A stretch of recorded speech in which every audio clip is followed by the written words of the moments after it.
Whew. Okay, ladies and gents, this one is a doozy. Another new camp scene dialogue with our favorite vampire Astarion, and this time he's got quite the confession to make. I'm not going to spoil it, you're just going to have to listen for yourself, and stick around afterwards to hear me break down the entire conversation. Here we go. There you are. I was just thinking about you, and that delicious moment we shared the other night. The very same. I've had this condition for 2 centuries, but truth be told, you were my first. In all these years, I've only ever fed on beasts. Drinking the blood of thinking creatures is a different thing entirely. You were delectable. And now I can't help but wonder how the others taste.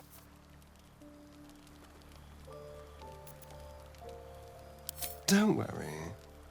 There's enough of me to go around. I'm a man of tremendous appetites.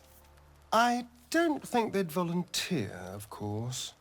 But it doesn't make me any less curious. Take Gale, for example. He strikes me as someone whose blood is rich, refined, like well-aged brandy. But the Gith, what in the hells would she taste like? Oh. Well, that sounds very appealing. I'm almost convinced. Absolutely. A mere thought experiment. So, in the spirit of theoretical questions, if you had to take a bite from one of them, who would it be?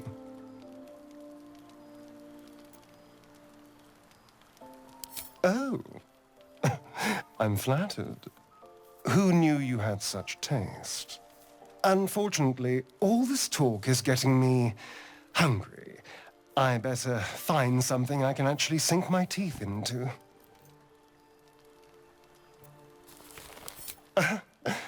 Don't tempt me, darling. Oh my god, oh my god, oh my god. I can't even believe it. It's like Astarion lost his vampire virginity to us. I can barely take it. I feel like Tav should have more of a cat that ate the canary expression on her face, because that's about how I felt when he said that and then gave me that pouty little look. What was that? And we also got to learn exactly how long Astarion has been a vampire for, 200 years, although I could have sworn he said that before. I just can't remember exactly which dialogue it was. I think things went a little differently in patch 5 than they have for me in the past. But, you know, considering how old he is, I can't help but think of all those people who used to give me shit for liking Takamura and Cyberpunk, saying that he was an old man. Well, get this, Astarion is the oldest man. He's got to be like 225 at bare minimum, and I don't give a damn because he's hot and smoldering, and his old ass can get with my Tav any day of the frickin' week. I'm also not going to deny I've had a vampire thing since watching Interview with the Vampire as a tween in the 90s. There's not much that won't turn you on to the nightlife, so to speak, when you've got Tom Cruise, Brad Pitt, and Antonio Banderas all in their prime, and all hot stinking vampires. I mean, so to me, I even like the idea that he's bringing up the, quote, delicious moment, unquote, we shared, talking about the night he bit me, of course, and it's just good stuff. I'm liking it. More of this, Larian. More of this. Okay. I'm all over the place. You can always tell when I get excited about a scene because I stop making as much coherent sense. Anyway, I was a little disappointed when the conversation went back to talking about beasts, but that changed when he told me I was delectable. And then more disappointment came when he said he wanted to try the others. I mean, what the hell, Astarion? I thought we had something here. I love how he says it like he's some kind of fiending crackhead. And now I can't help but wonder how the others taste.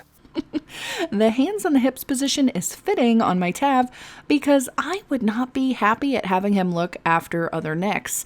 I even said as much, and then he tells me there's enough of him to go around? Well, Astarion, I am not sharing, so you better stop being a lecherous little blood fiend and stay put. Those tremendous appetites you speak of are only meant for me. Also, what is this? Has Astarion turned into a cutesy Asian girl? I don't know if this particularly fits his character, but given it's Astarion, I'll let it slide. Maybe just this once. The conversation then turns to talking about what other companions might taste like, i.e., their blood. And it's pretty humorous considering he thinks Gale would taste like an aged brandy. You also get to suggest what Lae'zel might taste like, but I think the suggestion of an Omnish liquor is a little off. They should have gone with something more insane like Southern Comfort, or maybe even Jägermeister. And then comes the seriously meaty question. Who would you want to try if you could pick anyone in camp? You can play it safe and pick him, and of course he'll say you have good taste. But you can also try picking other members as well. He doesn't really say too much extra either way, but you'll get a little snippet of dialogue for each one. You can also choose to say this. Oh, no. No. Don't be disgusting. I just mean a sip of their blood. No mastication required. What? I was only making conversation. Honestly, you have no sense of fun. And then he considers you a spoilsport that's no fun. Although I had to look up what he was talking about with mastication. My only guess was that he meant cannibalism, since the dialogue actually says something about eating their companions. But come to find out, mastication actually just means to chew, so there's that. Regardless, Astarion becomes hungry in the end and decides he's going to have to go and find something, or someone, he can actually eat instead of the theoretical possibilities the two of you had been considering. Overall, I thought this whole conversation was really cute. Not as hot as the previous scene when he had just eaten a bear and was all super flirty, but definitely nice in the sense of him feeling more comfortable with you and opening up a bit. It reminds me a little of the talk you have with Alistair in Origins, when he asks you what you think of everyone in the camp. I used to have a friend I did this sort of thing with too, so it's relatable to me for sure. I've gotta say, I'm not good with jealousy though, so I might have to rethink my relationship with Astarion if he keeps talking about drinking other people's blood. I'm telling you, there's gonna be a knife fight in the parking lot, and I'm gonna win because I'm crazy like that. Is it wrong that it just hurts my poor little heart that he had the nerve to talk to me about wanting to try others after he just told me I was his first? It's just not right. It's okay, I'll survive.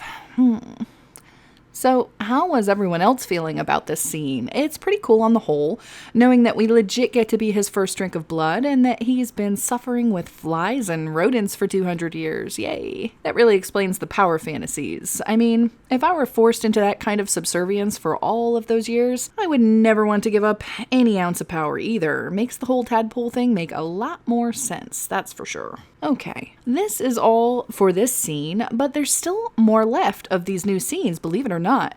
I wanted to take a moment to thank my Patreons as well. Thank you guys, and if you want to support the channel as well, link is in the description down below. Until next time, I'll see you guys later.